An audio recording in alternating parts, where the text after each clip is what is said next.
रामायण के अंतिम वक्त में जब रावण मृत्यु शैया पर लेटा था तो रावण ने श्री राम को एक बहुत ही अच्छी बात बोली। रावण बोला, मैं तुमसे उम्र में, ताकत में, बुद्धि में, माया में, हर मामले में तुमसे बड़ा हूँ। मेरा महल, मेरा राजपाट भी तुमसे बड़ा है।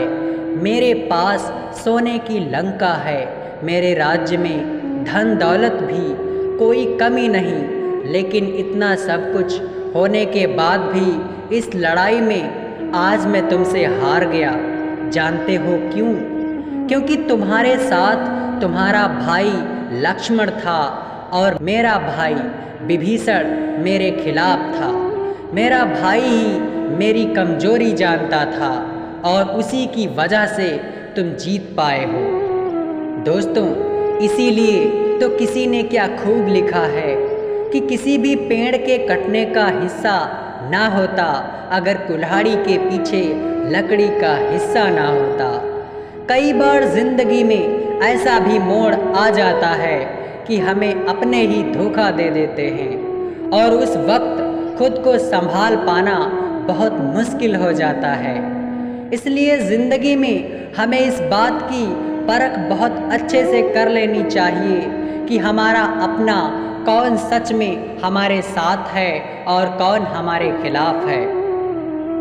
रामायण में शायद रावण कभी हारता ही नहीं अगर विभीषण श्री राम को रावण की मृत्यु का रास्ता नहीं बताते।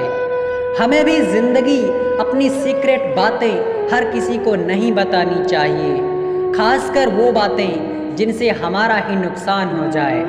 भले ही कुछ बातें आपको अंदर ही अंदर परेशान करें, लेकिन उन्हें तब तक किसी को ना बताएं जब तक आप खुद ये डिसाइड ना कर लें कि उन्हें बताने से कहीं आपका कोई नुकसान तो नहीं होगा।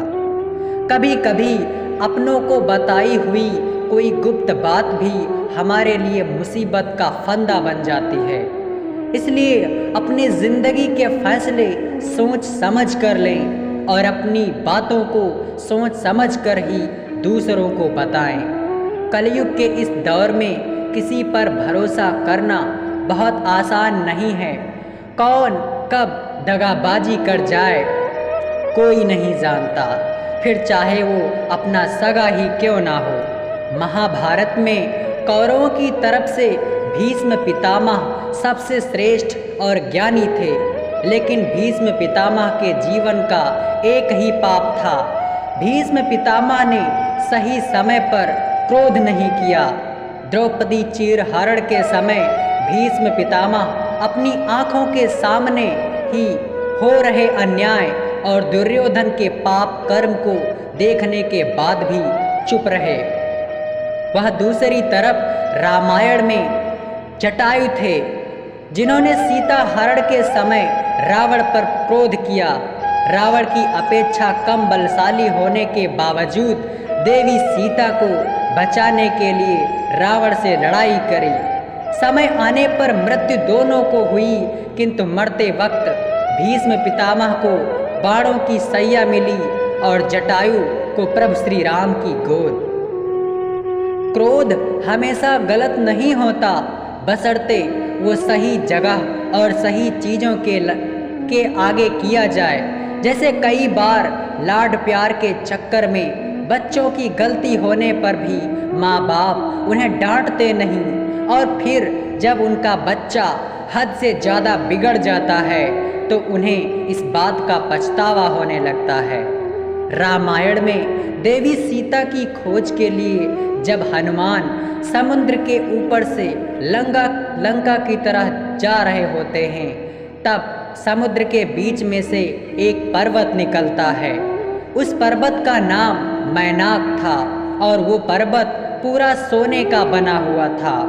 उस सोने के पर्वत ने हनुमान जी को देखा और उनसे कहा कि आप उड़कर लंका की तरफ जा रहे हैं, लेकिन अभी लंका बहुत दूर है, तो क्यों ना आप कुछ देर यहाँ पर विश्राम कर लें। हनुमान जी ने मैनाक पर्वत को देखा और बोले, आपने मेरा इतना ध्यान रखा और मुझे विश्राम करने के लिए प्रस्ताव दिया, इसके लिए धन्यवाद, लेकिन मैं अभी रुक नहीं सकता। मेरा लक्ष्य है माँ सीता की खोज करना, और जब तक मैं अपना लक्ष्य पूरा नहीं कर लेता तब तक मैं रुक नहीं सकता। पर्वत बोला, अभी सफ़र बहुत लंबा है, आपको विश्राम कर लेना चाहिए।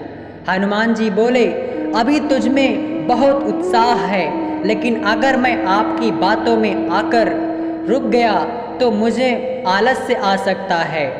हनुमान जी समझ गए थे कि ये सोने का पर्वत है, अगर मैं इस पर्वत पर रुक गया तो कहीं ना कहीं मेरे जीवन में आलस्य, भोग विलास आ सकता है।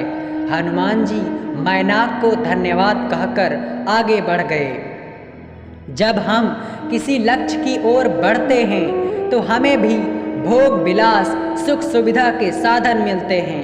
कभी कभी कार, मोबाइल, टीवी जैसे चीज़ें मैनाक पर्वत की तरह हमें रोकती हैं।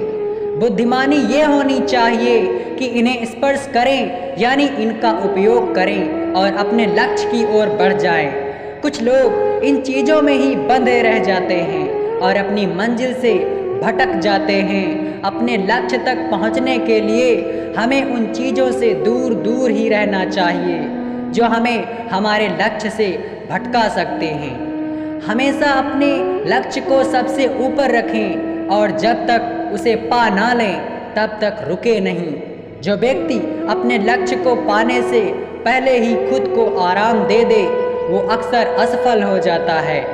किसी भी काम में अगर सफलता पानी है तो उससे सबसे पहले पूरा करना होगा, तब जाके उसके रिजल्ट्स के बारे में सोचें। हम जोश कई चीज़ों की शुरुआत कर लेते हैं लेकिन उन्हें पूरा नहीं कर पाते और फिर अपनी असफलता का रोना रोते रहते हैं। इसलिए लक्ष्य का होना और उसे पाने की पूरी कोशिश करना ही हमारा कर्तव्य होना चाहिए। तो दोस्तों, उम्मीद करते हैं कि आप हमारे चैनल फ्लुएंस स्टडी को ज़रूर लाइक और सब्सक्राइब करेंगे।